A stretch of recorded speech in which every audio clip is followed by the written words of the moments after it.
Здравейте, приятели! Днес искам да ви покажа как елементарно се сменя топка на скоростен лост на Mazda 3 2020 година. Ще я сменя, понеже топката е захабена. И сега ще ви покажа. Виждате за какво става дума.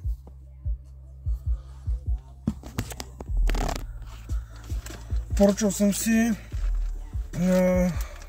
оригинални части за Mazda. Ето тук така.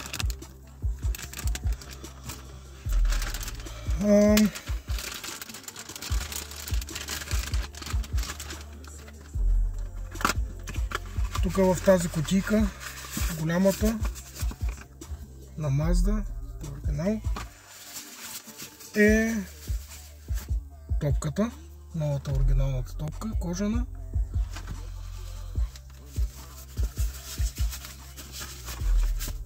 Така. А в малката кутийка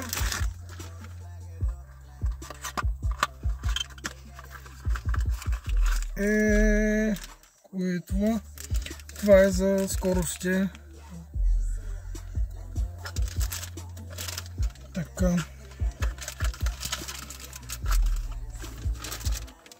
Сега първа стъпка. Абсолютно не са ни нужни инструменти.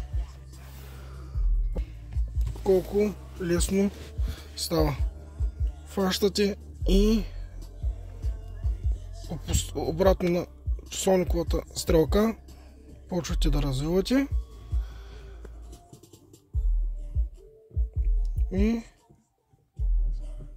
така докато стигнем до края. Ето, виждате старата топка на какво прилича. Чакайте малко по-така на сянка. Това е топка на 3 години и 4 месеца, откакто е закупен автомобила от Автохауса, чисто нов, на 51 000 км.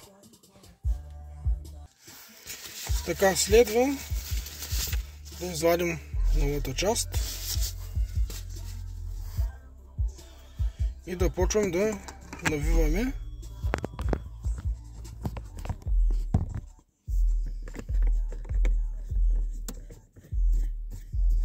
Супер елементарно. По принцип гледах в YouTube дали има клипове, няма клипове как се сменя, но ето аз сега ви показвам колко елементарно е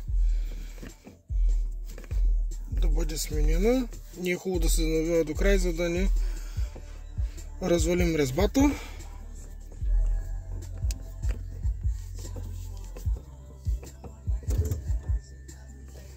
Така, гледам да изправим добре. Така. Ето вижте какво представлява. Само ето е новата топка, кожана, нищо общо няма с старата. Понеже тя вече е ползвана доста. Разликата е огромна. Така. Сега следва да извадим капачето отгоре за скоростите. Тук има една лепенчица, която се маха. И така гледаме да не объркаме нещо. Казваме, намества се, тя е на щипки.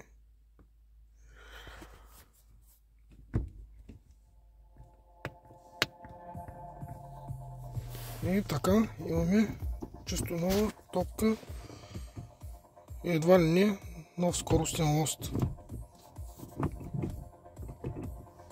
Благодаря ви. Това беше от мене и до нови срещи.